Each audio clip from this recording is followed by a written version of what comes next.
Experience. Pat Mayo Experience. Pat Mayo Experience. Pat Mayo Experience. Experience. Welcome to the Pat Mayo Experience, presented by DraftKings 2021 Week 6. DraftKings picks and preview, plus a play the best plays lineup towards the end. As always, everything is time-coded. If you're watching this before Thursday Night Football, I, myself, Pat Mayo, put up a Thursday Night Football DraftKings Showdown picks, plus props, video, and podcast. You can check that up on Mayo Media Network. I want you to smash the like for this episode. Give me your favorite cheat play in the comment section. Sub to Mayo Media Network as we push to 30,000 subs on YouTube. And if you want to check out the audio podcast, maybe I'll throw it at the end of this audio podcast. And that makes life easy on everyone. But the video is up on Mayo Media Network right now. Stats and tools I'm using today are from runthesims.com. Go to runthesims.com/Mayo to get a discount off the optimizer, the single game simulator, the player props. The cheat sheet will be out on Friday on DK Nation, or you can get access to it in the Mayo Media newsletter, which is free to sign up for. Plus, it has great giveaways. So do that in the description. Everything's down in the description. It's like the Pat Mayo Experience Listeners League link. 900 spots remain, and it is Thursday morning, so that's going to fill by Thursday evening. So get your spot right now. Mike Leone from EstablishTheRun.com is on the line. Did you guys tilt off like 150K on your show last week? What happened there? Levitan had a sweat going, and he it looked like he was going to win 100K for a while, and then it went south kind of quickly towards the end there when Austin Eckler just went ham, and he didn't have Austin Eckler, and he dropped to third. But these crazy payout structures, that was a drop from 100K to 15K. How do you feel about the crazy payout structures? Because I worked a long time on the Pat Mayo Experience Listeners League to make sure that it was flat. It never goes, no matter how many people are in the league, it never goes above 5,000.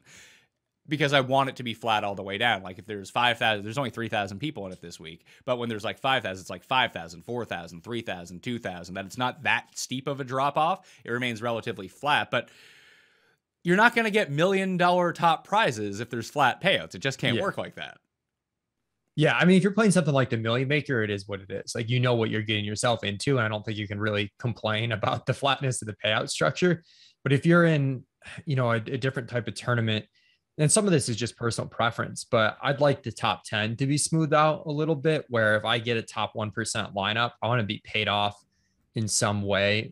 I don't want to be playing too many contests where, third place is 15K and first place is 100K. I'd rather have that smoothed out, 75, 50, 25, and then smoothed out through the top 10. I don't really care about the min cash stuff. And I think, I'm not playing tournaments to min cash. Obviously it helps to have some sort of min cash, but if that's 2x, 1.5x, I don't really care that much. I just care that if I have a really high end finish, but I don't, I lose by 0.3, I don't want to have that be just this crazy drastic change in ROI for me. Are there any tournaments that you've been playing during NFL season that you think have really good payouts? I like the Juke a lot. I've been playing the Juke and the 777. I think it's called the Touch Pass on DraftKings. And those are both small field tournaments. I think Touch Pass 150 people, Juke's generally around 200 to 250 people. And they're relatively flat up top. I mean, obviously first is going to be a decent bump, but it's nice to have 10th be around 10% of first, right? If first is 50K, I like being paid out 5K to 10th, whereas some tournaments first will be 50K and then 10th will be 1K. And I think that's a little bit much.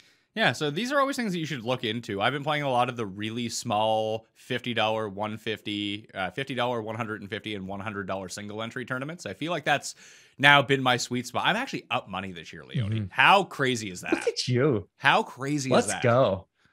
Let's go. I know for me. I feel like that's unsustainable for me. No, believe. I don't. I was just going to come on the show in this week and be just make 10 lineups of the Washington, Kansas City game, then don't even think about the rest of the week. That seems easy, right? It's the KC guys, are pretty underpriced, especially Kelsey. It's going to be just bring it back with Kelsey, bring it back with Williams. We want Heineke, we want Ricky Seals-Jones, we want Terry McLaurin. Boom, there's your lineup. We're good to go. Double tight end week, baby. I mean, does Kelsey even qualify as like if you're going to play a double tight end? He's basically like playing a receiver that you can play at tight end. So when you play Kelsey in the double tight end lineups, I mean, it's not really a double. It's not like you're playing Evan Ingram and Jared Cook. If you are going to play a double tight end lineup, I think it makes sense to do it with Kelsey and then a punt that's like cheaper than the wide receivers can get. So that is what you get with Kelsey and Ricky Seals-Jones with RSJ just at 3K. But if you're playing like Kelsey and like a 4K tight end, it's kind of like, well, yeah, Kelsey's not really a tight end, but you're also giving up some of the advantage by not playing, a 4K wide receiver instead of the tight end. I think that makes a lot of sense, that if you can use the salary leverage to your advantage, then you can do it. If not, probably stay away. Yeah. Okay. This week in particular, though, like Kelsey's 7K, that's kind of stupid, so it's a little bit, I mean, he's like 8K. It's a little bit harder for me to play the double tight end because it's like my goal is Kelsey just to absolutely smash the other tight ends. But when he's 7K, I mean, it's such a low price tag that the position stuff, like you said, like almost doesn't even come into play for him too much. Yeah, well, we'll get to that when we build the best lineup, the shitter guy lineup at the end. So, how did we do that? We did this back in like week 2, didn't we? We built the shitter lineup, or was that me and Levitan that did it then? I think that was you and Levitan. It was not me. Yeah, it's the guy who pulls out his phone on the can at 12:45 on Sunday and builds a lineup and throws it in the Millionaire Maker. We see if we can replicate that lineup. Crazy thing is, like half the weeks the lineup's really good. I love it. It's not going to scrape the very top end though. 10 game slate this week for the main slate, and that's what we're talking about. So no London game, no Sunday Night Football, none of the island games are on there. We got 4 teams on bye. Is there any huge difference in your mind between a 10 game slate and like a 13 game slate like we've been having? I like them a little bit more for tournaments because I feel like the chalk condenses a little bit more most weeks. Like some weeks are exceptions. And I think it's always easier to play small field tournaments when the guys that are, 25% in MME get, pushed up to 40-45% in small field. It makes kind of those player fade decisions a little bit easier for me. So I think that's a difference. But the flip side of that is it's harder to get really good plays at like 2%, field exposure. Like that 1 week, Saquon Barkley was like 2% owned. It was pretty insane. It's harder to find those because there's just not as many plays. But I do think the chalk condensing helps the way that I play. Is it pretty telling to you that, like, I played Alexander Mattison in every lineup last week the moment Dalvin Cook went out, and I was like, this is going to be great. He's not going to be as high owned as he should be because this news came out so late. And there's just a lot of people not checking their lineups or don't want to go back and go through the hassle of it all. Then I checked the PME contest. He was like 64% owned. I was like, oh, turned out it was a great move, but still, it's pretty high. Yeah, I played him everywhere too. Like, I think when you get cheap running back chalk, it's worth it. He was at ETR in our value rankings. Generally, we cap out on the week of players, maybe like a +4 or 5 value. We had him at like a +9.5 value, by far the highest of the week. And when you get that, especially at that salary level and that position, I think you just play it. But as far as the field adapting, we saw that week 1 with Mostert too. Like I was shocked at how much Mostert was played once. What was it, like Trey Sermon was inactive, I think was the impetus there. I was like really surprised how chalky he got. So it does seem like people are paying attention, a little bit more than in the past. We've seen this in NBA too, where these late scratches aren't as advantageous as they once were. The biggest thing, but I guess the difference between Madison and why he's a must play, even at like $5,400 with no Dalvin Cooks, I think that we had the blueprint of what was going to happen with his workload when he was the solo back. He was just going to play all the time. We knew Amir Abdullah would get in there a little bit, but we knew he'd be involved in the receiving game, get all the goal line work, and if they were going to carry the ball 25 times, he was probably going to get at least 18 of those carries, where guys in the similar range that people were like, I like Damian Harris. I know a lot of people like Fournette, people like Damian Williams. Those didn't feel like free squares to me. Those felt like good plays with potential upside, but not anywhere near. I think that there's a differentiation between someone like Madison and his role and some of these other guys that you don't really know what they're up to. Yeah, I mean, it definitely helped having that week. I think it was a week 3 data point when Dalvin was out. And that week was like, is Abdullah going to take the pass work? Is he not? And it was full workhorse role for Alexander Madison. So, I mean, essentially, it was like playing Dalvin Cook at 5,500. I mean, he's not quite as good as Cook. There's a little bit more risk on the efficiency side. But at the end of the day, it was like almost like playing Dalvin Cook at 5,500, And if it was Dalvin Cook at 5,500, he'd be 95% owned. So, even at 60 was probably still pretty good play. And there's a big difference between like $5,500 and $4,000 at running back of someone you want to put in too for one of these quote unquote free square guys. So just keep that in mind when this information pops up going forward. Like it has to be the right guy, the guy that you need to go at. Running backs for week number 6, Christian McCaffrey appears as if he will be back. He is priced, I guess, where he's been priced most of the year. He's below $9,000, but he's by far the most expensive running back on the slate. So it's McCaffrey, Eckler, Dalvin Cook, who is also right now expected to be back, Aaron Jones, Nick Chubb, and Zeke. That's $7,000 to $9,000 at running back. I don't really know what to make of these top-end guys. I kind of just want to play McCaffrey, but if I play like all those other expensive guys, it's going to be really tough to do. But the reason that I've been winning money this year is because when Derrick Henry is in a good matchup, play Derrick Henry. Play guys like Devontae Adams. Find value somewhere else. And like McCaffrey and Eckler appear to be the two guys right now because of their receiving game work. And we don't know what the health of McCaffrey, so it really just becomes Eckler. This might actually be a week to jump on McCaffrey. You probably, for one time this year, get lower than 25% ownership kind of thing. Yeah, if you get him underplayed by the field, he's a phenomenal play. I mean, it's just such an incredible role when you're getting all the goal line carries, you're getting nearly, like 20 to 25% of your team's targets. I mean, we've seen so many games where McCaffrey's racking up 8-9 targets and he catches these at such a high rate too. So that's like 7 catches, 7 catches for 50 yards. That's like 2 touchdowns you're starting with for basically free. So it's pretty nuts. And he's got the big play upside. It's a good matchup against Minnesota. So yeah, he looks pretty underpriced to me. And I do in general this week, I like a lot of the mid-tier running backs. I think there's a lot of upside going balanced, but McCaffrey's just, such a good play that it's probably worth trying to get him in. Can I predict the running backs that you like this week? Yes, I'm sure you can grab them all. Let's see. We'll play this Family Feud style. So you can give me the X or you can give me the check on the guys that you really like this week. Okay. Okay. I'll make, let's say there's 4 guys in this mid-tier range, and I'll give you the X or the check. Darrell Henderson. Check. DeAndre Swift. Number 1. DeAndre Swift. Check. Darrell Williams. I got to look at Darrell Williams. I think he's a good play with, he was not the guy I was thinking of. So it's an X. No more explanation. X. Okay. Joe Mixon. He's very close. I'm still a little worried about health. So I got the top 2 is what you're saying. Now I need to go down like with the rest of my family. This is this is my crazy uncle. This is like my loose aunt over here when we have to do our descriptors for Family Feud. Chase Edmonds, Devontae Booker. No, one of these you should get because I play him every week. And he just went nuts on Monday Night Football when I didn't play him on the main slate. When you didn't play him on the main slate, who the hell played on Monday Night Football? Oh, Jonathan Taylor? Really? Yeah. His efficiency was really high in that game. I'm still worried about his usage. He's just so good, man. I know running backs don't matter, blah, blah, blah. Jonathan Taylor is very good. And I mean, it's freaking Houston. So why is he a better play than Antonio Gibson?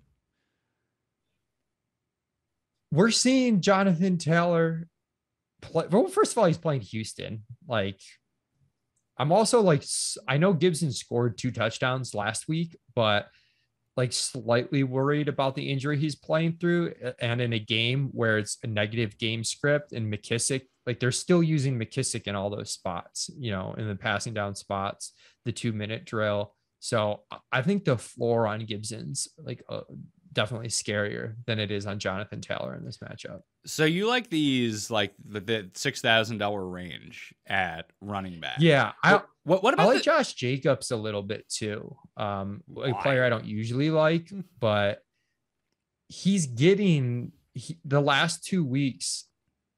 like Drake has not played much. So Jacobs actually been utilized in the pass game. And then he's got, a complete stranglehold on the goal line role. He does, and the price is pretty good at $5,900. I just worry that, like, if we're looking for ceiling plays here, why Jacobs at 59? Like, I don't think that he's going to be highly owned. Yeah. Maybe that's like your leverage, but I also don't think that like Joe Mixon is going to be lower owned or like be highly owned either. They'll probably be around the same. And well, I don't know what's going on with Joe Mixon in terms of the injury. I know that Samaje Perine is not going to play and that Chris Evans is going to play. But why does the internet try to make Chris Evans a thing every week when he's never been a thing before? I don't get it. I don't know. I'm not on the Chris Evans train. I do like Mixon. Like I'll keep an eye on that. And what he does in his practice. But as far as Jacobs goes, like I looked at this last week, the same consideration, like, does he have a ceiling? And if you look back going to the start of last year, he's got a couple of 30 plus point DraftKings games. He's got a couple, I think like around 25 ish, like, 4 out of 18 games, like hitting 25 plus, like that's not that bad of a hit rate for what people consider Josh Jacobs. And I also think, if you look again, he's had 5 targets in each of the last 2 games. That's 9 catches. That's a big deal for Josh Jacobs. I don't know if that continues exactly, but the efficiency hasn't been there on the ground. If he has one game where he's efficient on the ground, like if we get a 100-yard game with a touchdown and he's actually contributing in the pass game at 5,900, I don't think it takes a ton for him to hit like a pretty reasonable ceiling. With that said, on our ceiling projections, we certainly have like Swift and Henderson like meaningfully higher, even though our base projections like somewhat close. Yeah, the median projection, I'm looking at our runthesims.com projections right now, like the baseline. And once again, runthesims.com/Mayo to get your hands on the optimizer and all of the tools and the projections that are in there. Like DeAndre Swift's ceiling is above 30 points. Like that's like the ceiling projection. Darrell Henderson's above 31 points. Josh Jacobs is at 22 points. Which is probably that too seems low. Like that seems a little bit off the gap step. I have Josh Jacobs with a 22-point ceiling, but I think our ceiling's like a little bit lower of a threshold because then I have like Swift and Henderson at like 26-ish. Like that's sort of the gap that I have. I mean, he's not the biggest. If you're going to get Jacobs at the same ownership as these other guys, like you should not be playing him, but people really do not like to play Josh Jacobs. They don't, but how much more owned do you think that Damian Williams will be, who's $100 cheaper? Because, well, he might not have the consistency in the baseline of Josh Jacobs. I would concede that. I would say that his ceiling is probably higher in this matchup with the Packers. I don't know if it is. I think I'd go with Jacobs right now, with the way Khalil Herbert mixed in, like, in a weird, strange amount of the time, especially while the game was still close last week. I think Jacobs. I would take Jacobs over Damian. I think that you would score more points more often than not by taking Jacobs over Damian Williams. But I think if you were going to get one of those big hits, it would be Williams and not Jacobs in this spot, because the way that Williams would end up getting to his ceiling would be the Packers jump out early against the Bears. He still controlled all of the inside the 10 work. I think it was 3-1 inside the 5. It was 3-0 for Damian Williams. And he was the first one out there. They used Herbert towards the end of the game in that spot. So you have that touchdown upside that if they get in close, because Fields isn't calling his own number from Damian Williams, and he's the preferred player in the passing game if they're going to come back. That's just going to happen. Yeah. I mean, I feel like I've gone to bat for Josh Jacobs as much as I'm willing to. All right. Well, let's talk about some of the other guys in the lower 5s then. Devontae Booker was a hot name on like the fantasy football waiver wire this week. Is it likely that he's going to play 90% of the snaps? Because even against the Rams, like I'd take that. I think my initial read on this slate, and we'll see as it goes on, but I think like there might be an opportunity in tournaments to fade these guys stepping into roles that, like, as you started off the show, like these guys are not Alexander Mattison. And I think Booker is going to really control the running back touches. Like we have him for 16 carries, which is, a pretty big number in a game where you're a decent sized underdog. We have him for 4 targets, but like even still, it's in a spot that's a pretty risky against Rams, who could control this game quite a bit. We could see the play volume on both sides be a little bit low in this game. We also get, Sterling Shepard, even though Galladay is likely going to be out, we get Sterling Shepard back, Darius Slayton back, Kadarius Toney's playing great. like, I think the target share is good, but like not like we have him for 4 targets. I think that's about appropriate. So I think he's going to put, you talk about low ceiling. Like, I don't think the ceiling's here. I think he could have enough volume that he churns out a mid-teens game, which is like fine. But I think there's routes to disappointment here, and he could be played at a higher rate than these guys that are 1K more and have much higher ceilings. I could see that. But what about Darrell Williams at $4,900? Like, are we sweating Jarek here, or is this going to be Williams' job? So I think Williams is a solid play at 4,900. I think there's a bit more touchdown upside than Booker has. Also, like that $500, like I'm not going to sneeze at it. Pricing's pretty tight, especially if you want to get in some of the other KC guys. But like we had CEH as, you know, kind of a borderline play at 4,900 a couple weeks ago, and he ended up getting there where he got the bonus and caught a receiving touchdown. I think that was the game against the Chargers, but like, I don't think I think we're going to see a pretty pass heavy script from Kansas City. They haven't been throwing to the backs a whole ton. And I don't know. I kind of feel similar to Booker where like, he's probably going to be fine, but even if he scores a touchdown, I think you're going to need 2 out of him, even at this price.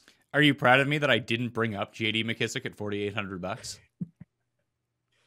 I am. This is growth. But if he was 4K, you would have brought him up.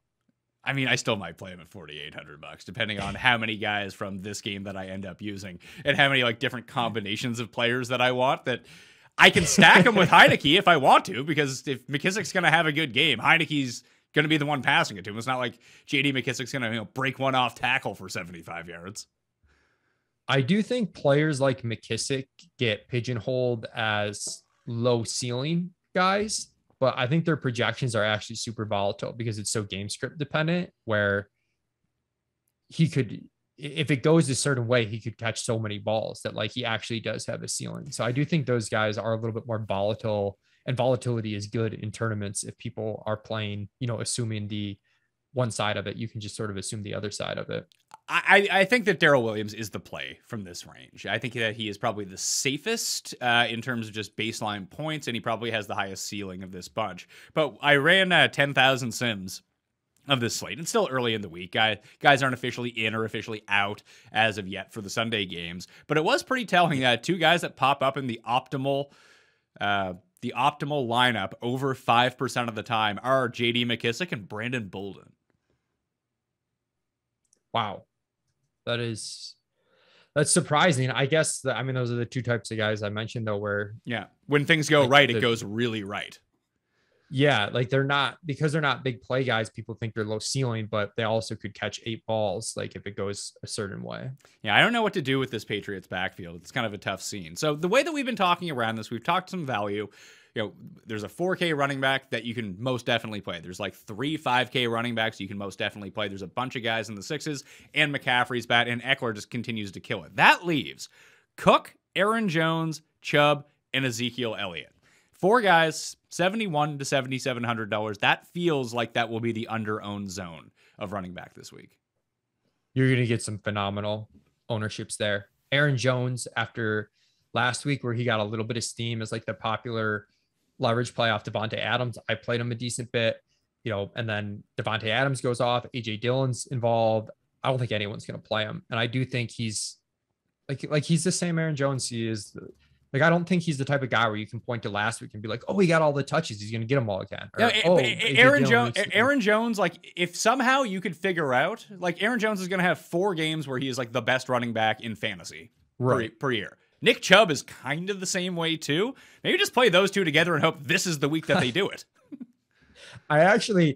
I said to someone last week, I was like, Chubb doesn't project well, but I like him. But it's sort of insane that you're basically playing a guy hoping to get a 50-yard touchdown. And we got it last week. We just didn't get that second touchdown out of him because Kareem Hunt had 2 short touchdowns, but he's a nightmare to project. But like no one's going to play this range. So it's a very interesting range. I got burned trying to play Cook when people were scared on injury 2 weeks ago. I did and then too. He clearly wasn't healthy. I'm like at 7,700, Pat. I'm tempted to go back to that, but I want to keep my eye on the practice reports. Like if he's like DMP, and then like plays, like I'm not touching him. But if he practices, actually, I don't know what his practice status was yesterday. But like, dude, I get sucked into these injury guys, which it's frustrating because you see last week, like with Mixon and Hawkinson, you know, when they're not right, they're not, you know. Yeah, but there's a difference between a banged up Joe Mixon and a banged up Dalvin Cook, because Mixon's just not that good. Like, there's a reason that he never gets above like $6,300, because that's what he does. That's his entire. When was the last time Joe Mixon had like gigantic games on a consistent basis? Like, he might have a one-off here and there, but like, he's like the floor. He's like better Mike Davis. Yeah, his pass down role. He kind of reminds me of Josh Jacobs last year. Actually, remember Josh Jacobs last year? Like after week 1, we're like, oh man, and it's kind of funny because I was just touting Josh Jacobs with the pass catching role, but it was like after week 1, I was like, he's gonna do it. He's gonna catch passes this year. And then like with Joe Mixon, that was kind of the thing this year. Like, he's gonna do it. He's gonna catch passes. And then I don't know if it's because he's banged up or not, but the last few weeks has been somewhat disappointing in that regard. By the way, Alexander Mattison was a DNP yesterday, and Cook was a limited practice. So I'm just gonna blindly play Dalvin Cook and not look at anything else the rest of the week. That's all I need, Pat. What's Madison's injury? Or is it like, you were too good last week, calm down?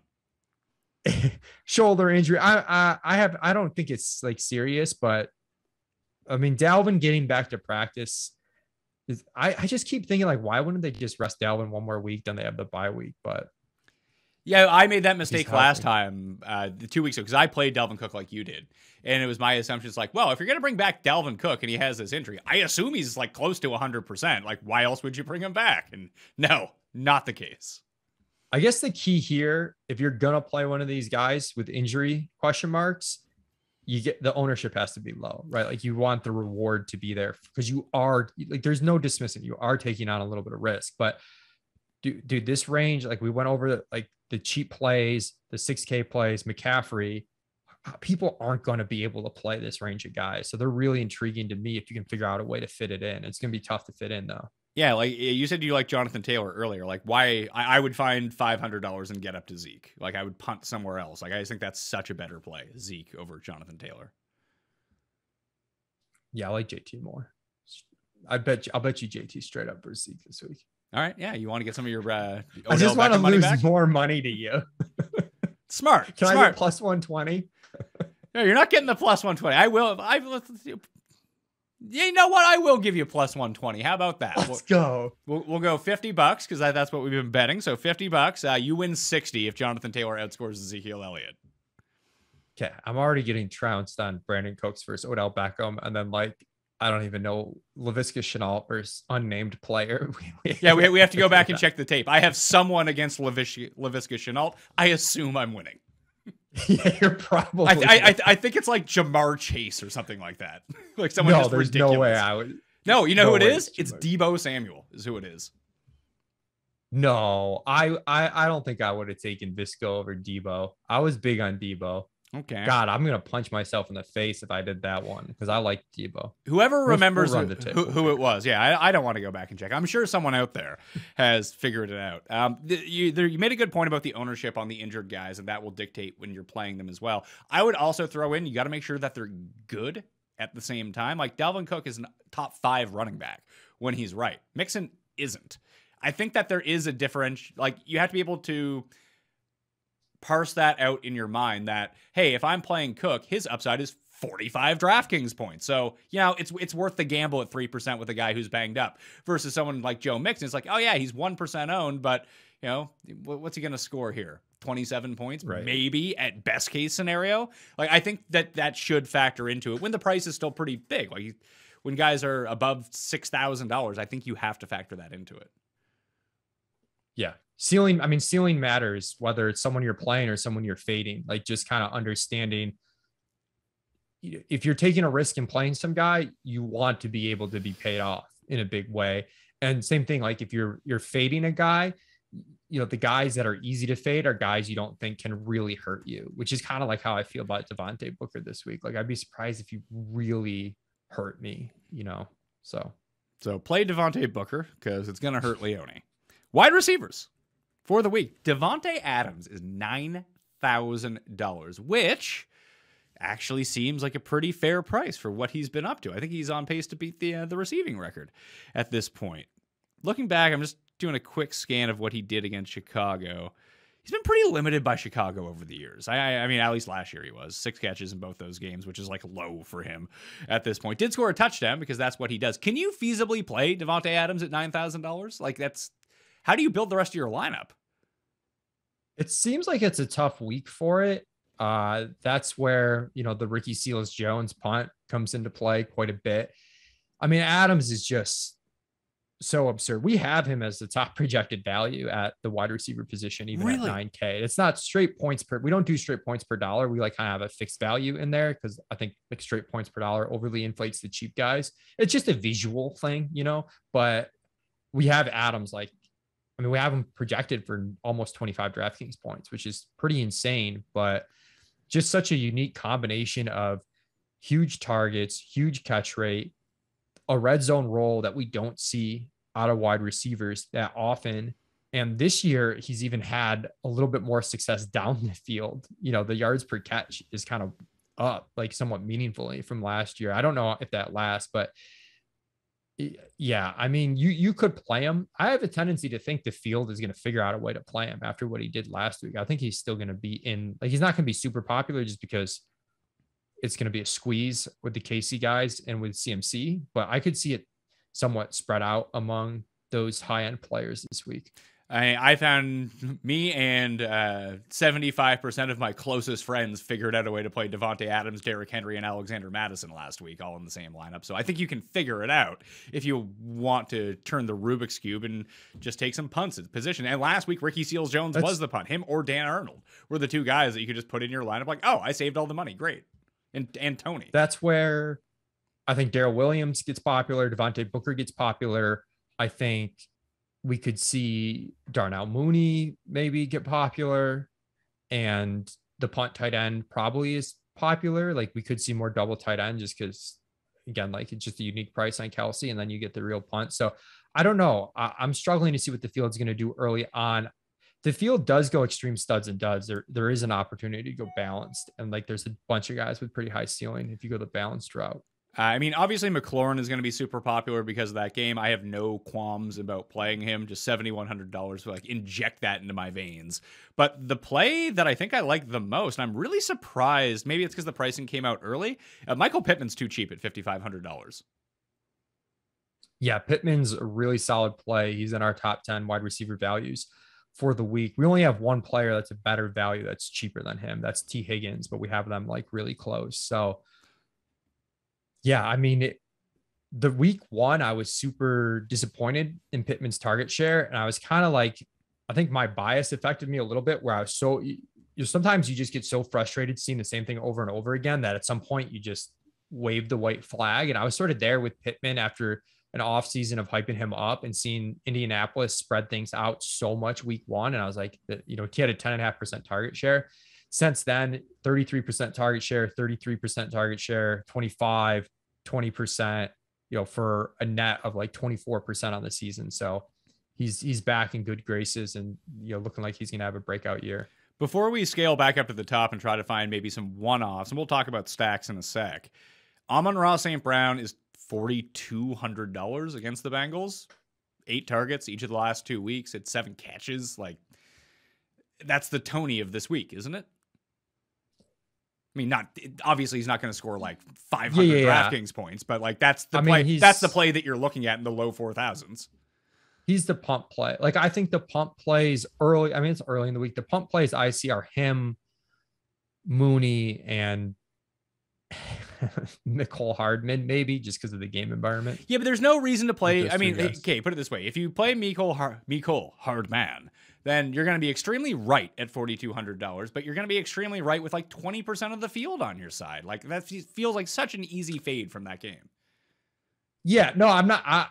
I mean, I kind of think balanced, the more we're talking through this, is going to be really fun because people are going to play these wide receiver, like even Amon-Ra St. Brown, like that could go bad. It's not like that's guaranteed to go well. I don't even know if the ceiling is necessarily all that great there. So I probably try and stick in like the 5 to 6K range and make it team uber balanced lineups, Pat. That's the way to go this week in tournaments. I mean, I can see it. I'm just trying to find who else is pretty cheap that you could play. Like, Well, that's the thing though. If there's not a lot of guys, that means it's going to get condensed on the same guys, and then you're just fading that build and those guys. well, you can, but You almost don't even need them to do bad. You just need them to like that build to not be not go great. the Yeah. one that gets the ceiling performances. Like, instead of playing McCole Hardman from the Chiefs Washington game, could you play DeAndre Carter at $3,000 instead as like the punt wide receiver from that game if you wanted to? Yeah, I guess so. We'll see if Diami Brown's back this week. I thought I saw he was practicing, but I mean Carter or Humphreys, I guess you could.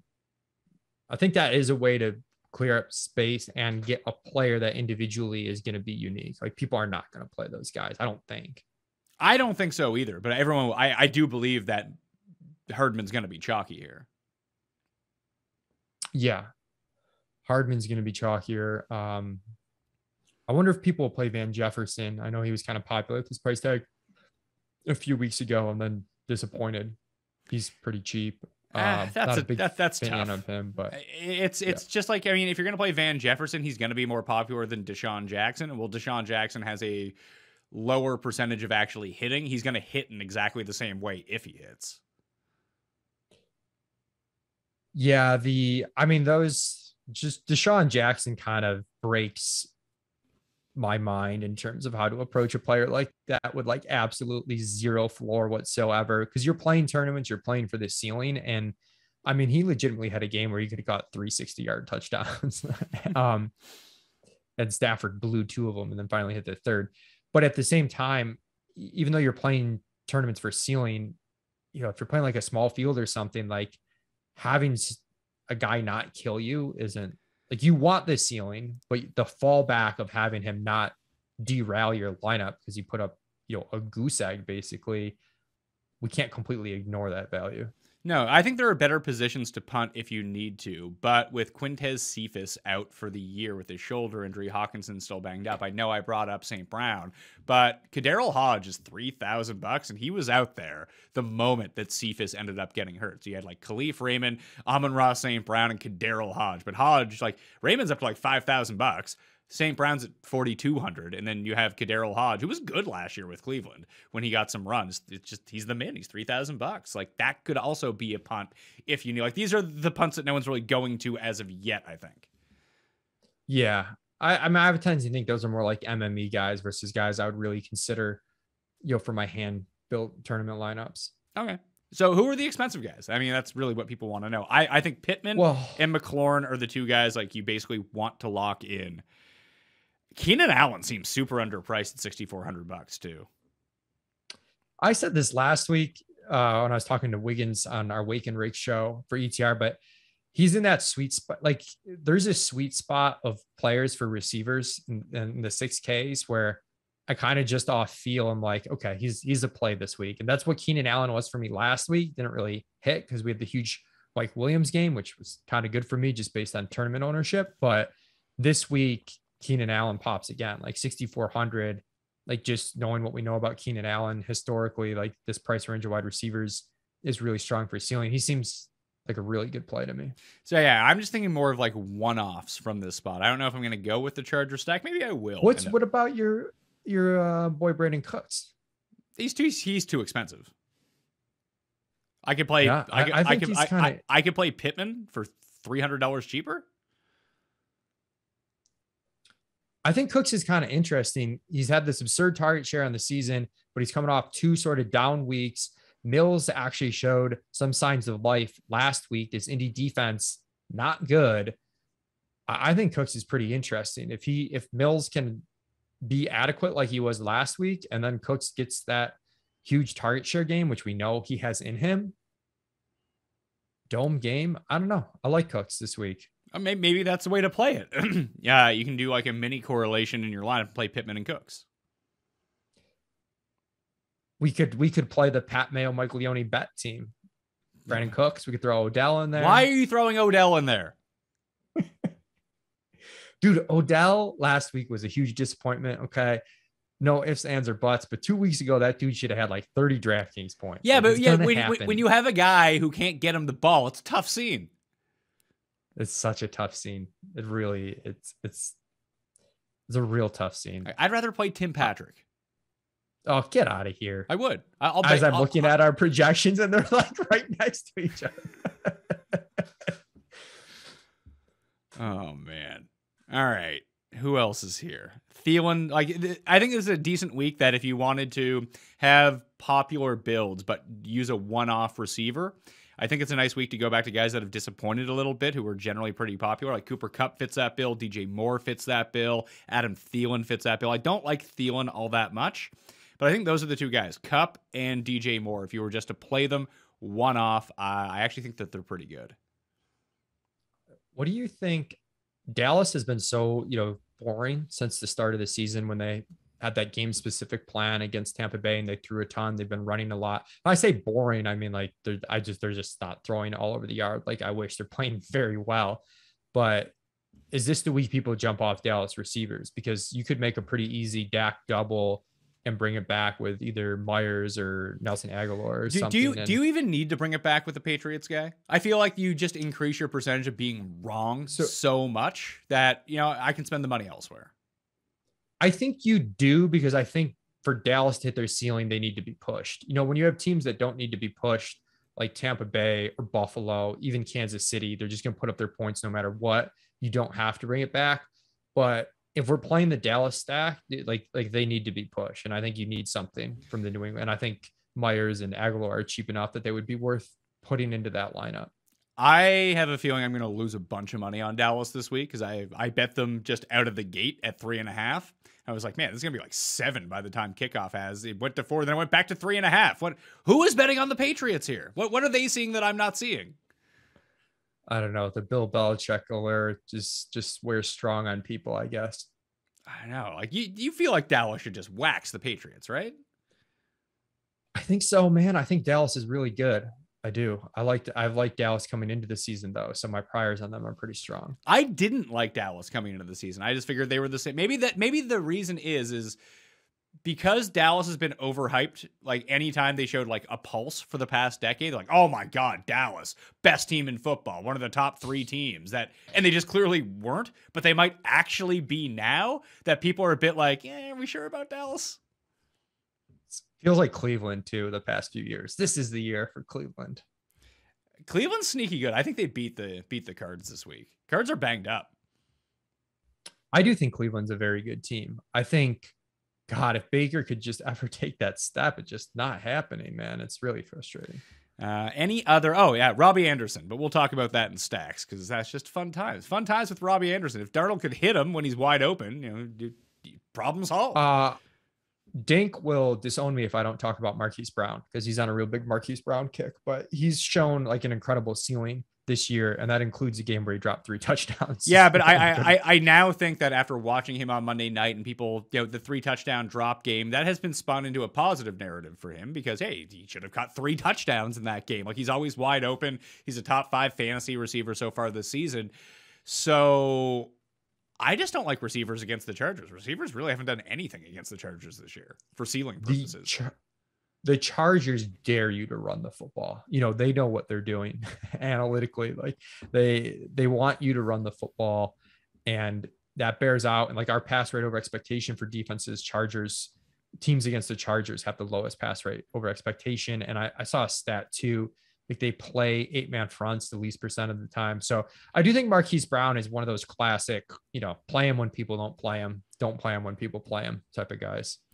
And then like Boykin and Bateman could be back this week as well. Sammy Watkins, I'm not sure if he's going to play or not with his hamstring injury, but you're now actually throwing more wrenches back into the system where not every pass. I mean, it's like you drop back to pass. It's like, well, there's Sammy Watkins. He's just limping and he's not open. There's Devin Duvernay. I don't even know who that is. And then you have Marquise Brown. It's like, maybe he has like a half step of separation. Good enough. Let's chuck it to him. Now, like they might have real guys back. Yeah. I mean, Sammy, they are very condensed though, even if you include Sammy in that. I think Mark Andrews, Marquise Brown, Sammy on the season are at like 65% of the team's targets. Yeah, but now you bring back in 2 guys who are better than Sammy Watkins at this point. Right. But if Sammy's, I mean, long term, I agree with you, but like if Sammy's banged up this week, you bring those guys in, they might come along slowly. I still think he's got a couple weeks of, he's going to stay at a 20+% target share guy. It's just a matter of like Baltimore's throwing way more than they ever have in the past. And in this matchup specifically, we could see that revert. So that'll be interesting to see. Yeah. Tight ends. Travis Kelce, $7,000. Play him. Then if you're playing him, we don't need to worry about anyone else till we get to, I guess, Schultz. I'm just not, I don't understand how teams don't cover Dalton Schultz because he's just wide open every play. I guess there's just too much talent on that team. You could get away with that. That's still too expensive for me. But I can't envision myself not playing Kelce. If I play 10 lineups, Kelsey's going to be in like 7 of them or 8 of them, maybe 10 of them. It's a pretty wild price tag for Kelce. You know, coming off a disappointing game, squeaky wheel narrative.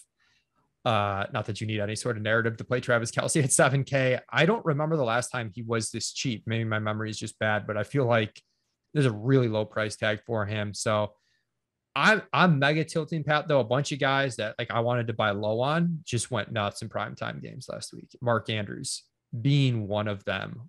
Do you know how I needed that game on a main slate to get unstuck on like a year and a half of playing Mark Andrews? Mark Andrews didn't happen. Well, he's actually in a really nice rebound. I don't think that people are going to own Mark Andrews, and I think that is a spot on the field where you can attack the Chargers pretty well is with Mark Andrews. Now I have to play Mark Andrews again. People got to play him after that game Monday night. They got to, right? But Kelce 7,000. Who's playing Mark? I'm filling out my lineups. I can click. Like, this is why I don't think that either McCaffrey or Devontae Adams is going to garner the same sort of ownership as maybe projections say, is that Kelce is the actual play that people will do because he's the cheapest of the 3. Yeah.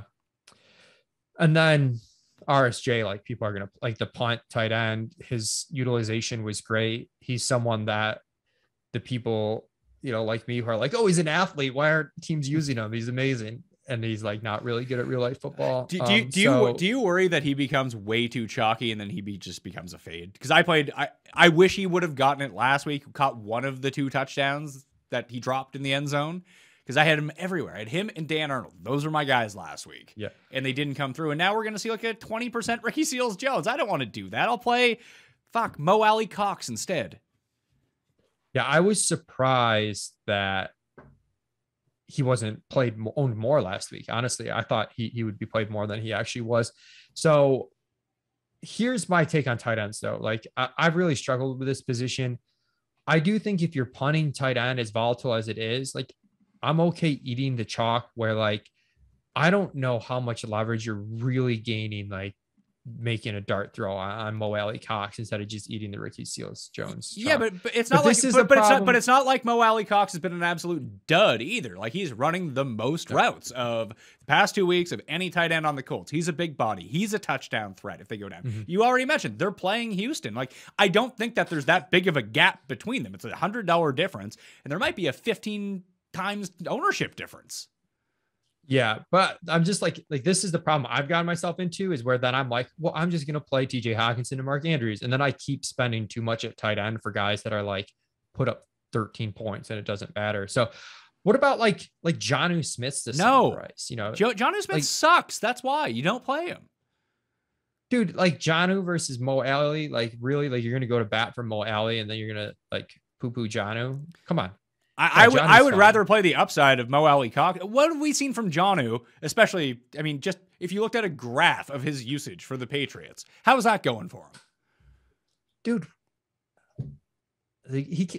I don't want to talk about this. Okay. You're winning this one. You win this battle. All right. It hasn't been good. It's been going down. It was never that great to start, but I just think it's a really cheap price tag for a team that's going to play 2 tight ends a decent bit. And I think he's got like more efficiency upside than the average tight end.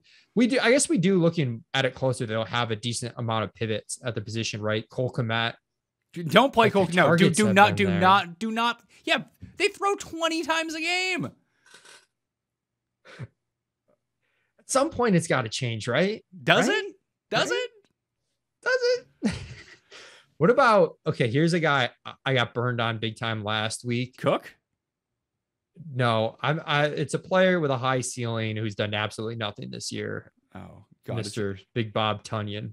Oh, I mean, I thought you were going to say Evan Ingram and I was going to kick you off the show. So no, I'm surviving. Evan Ingram thank God we got some of these receivers back for the Giants, so I can just like ignore him and not think twice about it. Who is Arizona's new tight end now that Max Williams is hurt? I think it is Demetrius Harris. Yeah, because Darnell Daniels is banged up. He was limited on Wednesday. Demetrius Harris is like the only healthy guy there. I don't know if that means he has a role all of a sudden, but I can actually look into that, whether he does or does not. But you want to talk about athletes. Demetrius Harris, athlete. Is he? I really don't know much about Demetrius Harris. Just go look at him. He's gigantic and very fast. Pulling up the player profiler on Demetrius Harris. See what we got here. 6'7", 235. Oh my God. 90th percentile speed score, 85th percentile burst score, best comparable. Oh, I can't do the best comparable. It's one of the guys' names that you always make fun of me for. Who? But Darius Green. Yeah, I mean, that tracks. That tracks a lot. Oh my God. We're playing Demetrius Harris. I want to find, at least first, I'm going to look into the routes run right now. Just give me a sec to pull this up. Because I think this is actually kind of interesting. Whether if he's just the only tight end that's active for Arizona, like, would you play him? He was out there. He played 53% of the snaps. So he was the guy who played when Max Williams played 41%. So, I mean, he was on track to play all the Max Williams snaps after previously only playing like 10%. Whether he ran routes, I didn't look at. Yeah, I know he was only targeted, I think, one time. Oh yeah, well, I only have a minimum of routes run set at 10, and he did not eclipse that. So okay, but so this could be tough. This could be tough. I think that's a bit of a galaxy brain type move. I would listen. Just play Ricky Seals-Jones. Just make it easy on yourself, I guess. What about? I mean, I hate saying this because I feel like he's super low ceiling. And I just went from playing David Njoku 2 weeks ago to not playing him last week. No. And like really having a tough time talking about it. But his teammate, Austin Hooper, is 2,800.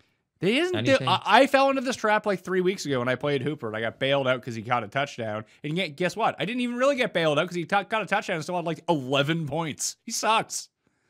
Yeah, he does suck. I love Njoku, but his price is too high now. Listen, man. This is how I've been winning money this year. I started crossing out the people who suck, and I don't play them anymore. Very helpful. Look at this. Although I'm trying to talk you into Demetrius Harris. We've gone this whole time at tight end. Like, are people not going to play Darren Waller? Probably not. No. God, see, this is what happens to me every freaking week. I figure out a way to pay up for a tight end who's going to score 13 points, and I'm just going to claim that was a good play because he's 5%. But the issue with Waller and why no one's going to play him, probably why no one should play him, he's 6,600. Travis Kelce is 7,000. Leverage, dude. Leverage. Go for it. Have it. Let's run through the stacks. Chiefs or the footballs? Which side do you like better to stack up with and build a lineup with? Probably the football team because it's easier. The Chiefs bring back. It's just so much easier. Do you think? I think it's clear too. Like, I think it's McLaurin, Ricky Seals-Jones, bring back with Kelce or Tyreek, or I guess Hardman if you really wanted to get cute. But I probably would like the whole point. Of the Washington side. Well, here's the thing. I don't know whether it's going to be popular or not, but having Mahomes, Kelce, and Hill is just so expensive. And logically, McLaurin is the bring back on that. Like, if you're going the most expensive options, can you make a team with the rest of that? I don't know. So let's say you play the Washington side in order to save the money, because you do save a ton of money doing it. You play Heineke, Ricky Seals-Jones, and Terry McLaurin. That's pretty obvious. That's the move. And then you bring it back with, I would say, 2 Chiefs if I was playing that stack. I'd bring it back with Kelce and Williams is likely where I would go. I doubt people would bring it back with Hill and Kelce, though. I think you can bring it back with 2 Chiefs.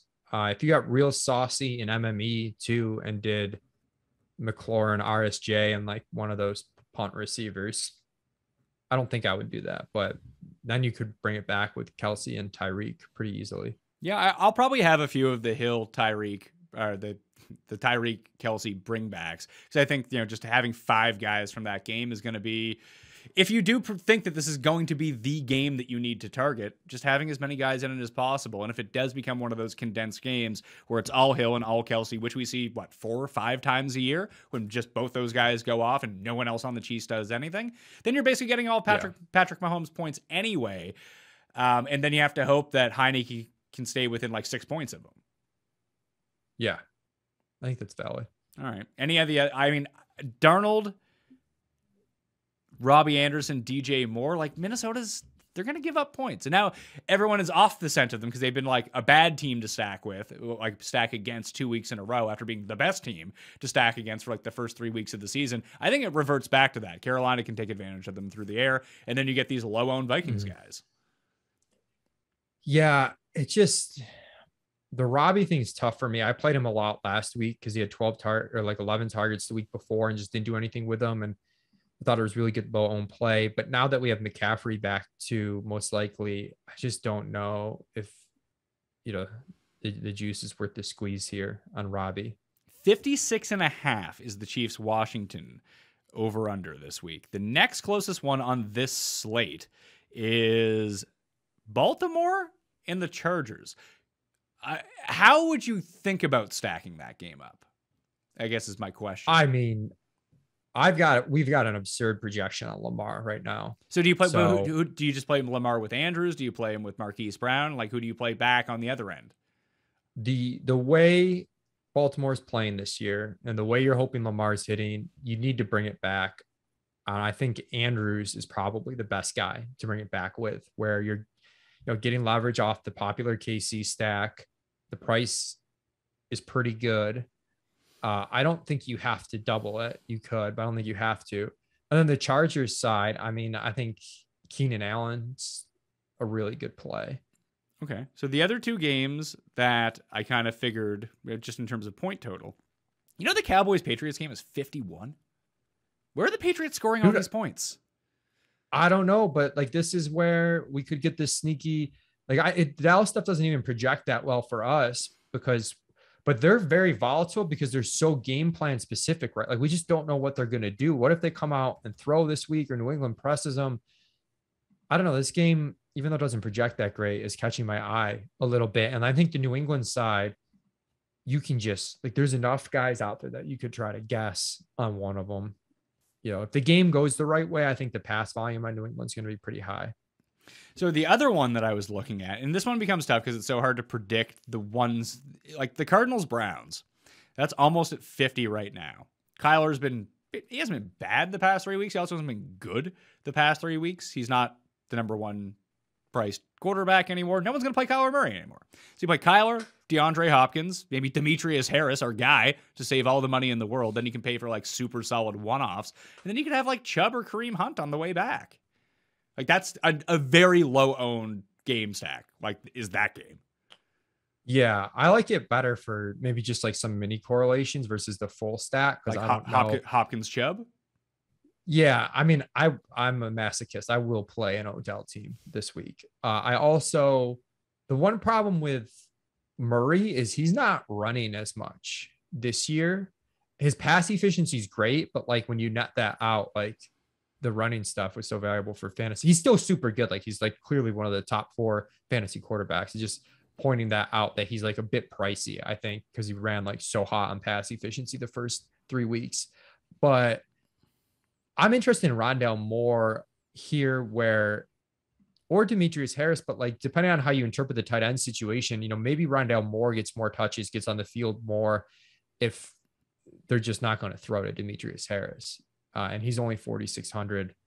I think him and Christian Kirk are like viable too. I could see, or AJ. I mean, like any of them. I could see if you think that I think that Cleveland's going to win this game, which means that they will be leading at some point, hopefully throughout the course of the game. I think that would lead, especially with the pass rush from the Browns, Kyler to run more. Yeah, I mean, if you're playing Cleveland to win, yeah, I could see that. I could see that script playing out. I don't have any problem with that. I'm like kind of broken on the Cleveland rushing efficiency where I've just overridden what the machine spits out as far as the yards per carry on these guys because it can't, it seems to have a tough time handling the outlier Cleveland rush game. So Chubb and Hunt aren't going to be played, I don't think, despite their success last week. Defenses, let's try to make this easy and just throw out some names. Dallas at 32, the Panthers at 29, and where are the Bengals at? Oh, they're still like super expensive. Stupid Bengals. Where's stupid Kansas City? Kansas City, $2,800. I could see being like, if you want the ultimate leverage from that game, play the Chiefs D. Yeah, Chiefs D is really solid. I mean, game script's going to be negative for Washington. I'll tell you, the floor projection for the Chiefs, not great. Yeah, I think they're a solid play though. What was the other one you mentioned? The Cowboys. Yeah, Cowboys at 32. Yeah, I'm like lukewarm on that one. I think that they're just going to get to Mac Jones, and they keep creating these turnovers. Carolina has the best pressure rate in the league, and Minnesota can't block, so that just logically in my mind piles up. Yeah, Panthers D always seems to be nice leverage too. It screws up the game flow because generally the players have been somewhat popular on both sides, and the Minnesota, but that might not be the case this week. Are there any other cheaper Ds that you would even consider? Like Lions D against Cincinnati? I'd consider, yeah, I think I'd consider the Ravens just because they're going to face a lot of pass attempts and you can get lucky. Like obviously the point scored side of things is very concerning, but if you're going to face a lot of pass attempts, like there's always a chance to get lucky. I don't think they're like bad defensively. So I could see Baltimore also sort of buying into Arizona's defense this year. Yeah, but Chandler Jones is out. Like he makes everything run in their defense. Yeah, that's a big flag for sure. So that's maybe I'll cross them off considering that. All right, it's time. You ready for this? We're gonna build the shitter. We're gonna build the shitter lineup. I'm on the can right now. Put my feet up on my squatty potty to make sure that there's not a lot of pressure on my colon and stuff can come out easy. And that way, I have a clear mind in building lineups on Sunday because it is 12:45 p.m. Yeah, p.m. Eastern time for me right now on Sunday. And I don't have a lineup yet. I need to throw a lineup into the Millie Maker, into the giant $3, the new $3, because the other one's already filled. Let's do it. Who are we starting with? Are we starting with Chiefs? Okay. I think, Travis Kelce, right? Like that guy who is not clicking Travis Kelce in that situation. All right. Travis Kelce. He's in. Easy game. Tight end, figure it out. And don't worry, shitter guy's not worried about like playing an afternoon slate guy in the flex. He doesn't really care about that. Not concerned. I'm trying to pull up a lineup on DraftKings so I get the salary right here. Well, just who do you think? Do we alternate? Do we alternate? No. We just kind of talk it out. Like who are going to be the most popular play? Like the obvious plays that people are putting in. People love playing the guy that's filling in from injury without thinking twice about it. Daryl Williams. People are gonna hit this KC game. Do you think they would go Daryl? I think that they would go Booker over Daryl Williams, if I had to guess. Okay, I could see. All right, I could see Booker because don't you think they're gonna like? Yeah, but I already have Travis Kelce. Why do I want Williams? Yeah. Okay, so Booker, I'm good with Booker. What about? Do they go double tight end? I think they might. Ricky Seals-Jones. You think they do it? I mean, there's a chance that shitter guy is. Yeah, I mean, yes. Everyone has talked about Ricky Seals-Jones this week. Like he's a very clear, obvious play. Chuck him in. So he's at 3,000 bucks. And yeah, they're going to want to play CMC, don't you think? I don't know. I think Mahomes is. It's Mahomes or Heineke are the two quarterbacks that people are going to play like randomly. Like, do you think it's Mahomes or do you think it's Heineke? I think it's Heineke. I think it's Heineke just because of price. Like maybe I'm over. We'll see as we build, but I think pricing's kind of tight. So I'm going to say Heineke. Okay, so we'll throw in Heineke. I mean, this is the lineup that I'm basically playing, so we're off to a hot start. We're throwing nails. So we have Heineke, Kelce, Ricky Seals-Jones, and Devontae Booker are in right now. What do you think about Pittman? I mean, after he had the big game Monday night, he plays Houston, blah, blah, blah. No? Yeah, no, I can most definitely see that. Is there a running back that kind of leaps out to you that's not Devontae Booker or the cheap guys? Like McCaffrey, maybe. Is it Eckler? Eckler's been awesome. Yeah, I think Eckler or McCaffrey, I think people want to pay up for one of them. I have a tough time knowing if like shitter guy is going to be on Daryl Henderson as much as I think he's kind of an obvious play, but I don't know if he's going to feel the same way. I mean, it's kind of a bummer that we don't know what the ownership projections on a Thursday morning. Not the best, I don't think.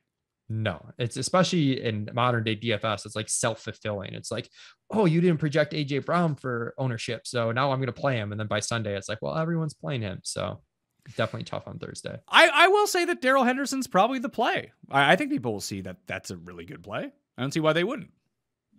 Yeah, I guess it's him then. He seems kind of clear to me. The problem is if we take Booker and Daryl Henderson, we've already used our flex on Ricky Seals-Jones. So you don't get one of the expensive running backs. I just don't feel like people. Yeah, that's where they jam Devontae, buddy. Okay, we'll do that then. We'll go Daryl Henderson and Devontae and see what happens then. What's defense are people going to play? I feel like this is your forte. I don't really know. I find the defense is pretty spread out, to be perfectly honest with you. Dallas D, $3,200. Okay. So we have 2 wide receivers, $5,300. Pittman fits perfectly. That leaves us $5,100 left for a wide receiver. Okay, let's see. We might have to go down at defense. Maybe not. Why? Who's the popular guy that we missed out on? Like people, I mean, I would say it would be Tony, but everyone's coming back, and everyone knows that. What about like T Higgins seems like he fits, but that might not be that popular. This is a weird range. Yeah, there doesn't seem to be like one overwhelming good play here, does there? That like you can just look at and say, hey, that's the guy. No, there's not. There really isn't. But there's not really above that either. Like there's not one guy that really jumps up like, oh man, gotta play him. Because McLaurin would be like the next closest one to like, oh yeah, play McLaurin, but he's $7,100. Yeah, I wonder if people maybe play like one of these cheap. I don't know what we would do with the salary, but like what if St. Brown or something? What if you went McLaurin over Pittman? McLaurin over Pittman. It's a lot of Washington. Yeah, we're just triple stacking Washington.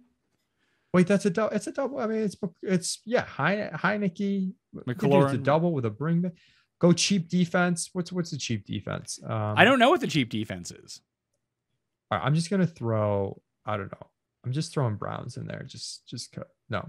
You think people want to? You think people want to play the defense going against the 6-0 team or the 5-0 team? Well, I was thinking like Amon-Ra St. Brown, like maybe like someone will go like cheap wide receiver. I don't know if he has any traction whatsoever. If people even know who that is.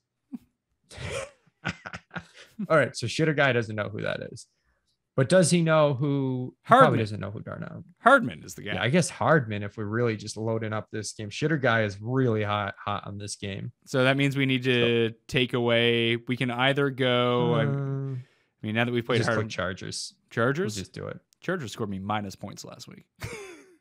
All right, Chargers D. So the shitter lineup is Heineke, Booker, Henderson, Devontae Adams, Terry McLaurin, Mecole Hardman, Travis Kelce, Ricky Seals-Jones, and Chargers D.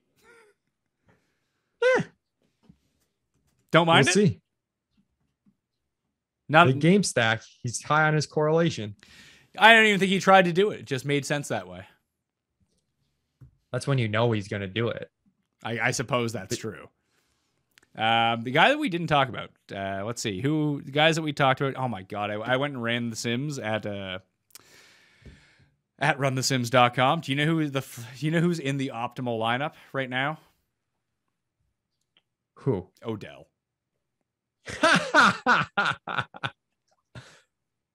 And Vikings D is in there too. Vikings D, it must be the salary thing. But I guess, yeah, going up against Sam Darnold, that actually makes sense. All right, dude. I will let you get out of here. 2 hats, 1 mic on. Yeah, that's right. Yeah, because you're not 2 mics. You have 2 hats. You're 1 mic. Establish the run. What do you guys got going on over there? You're doing a ton of shows. Yeah, doing a ton of shows. Got a Saturday morning GPP show with Drew Dinkmeyer. Sunday morning, kind of last minute thing. Wake and Rake with Andrew Wiggins. Dink and I do a tournament recap on Mondays. We also have our NBA stuff launching. So Dink and Mike Gallagher are heading up a great NBA team. So like super pumped about that. You can get, if you're playing season long, we have the draft kit package available now, but also in season DFS. I think it's going to be a smash. So definitely check that out. I misspoke about Odell. He's only in there because I accidentally hit lock button on Amon-Ra St. Brown and Michael Pittman as we were going through this. So they're in 100% of lineups. So yeah, that's how Odell got thrown into the mix with that one. Sure. Make your excuses. That's my excuse for that one. Okay, that will do it for me. Cheat Sheet up on Friday. Hit the newsletter. That's free down in the description. Listeners League, sub to the channel, smash a like, run the Sims. I think we're about good here for the Week 6 DraftKings picks. I'll have more research in that newsletter as well. Game by game, player by player, that kind of thing for guys that really stand out for me. Thank you all for watching. I'll see you next time. Fat Mayo Experience! Experience!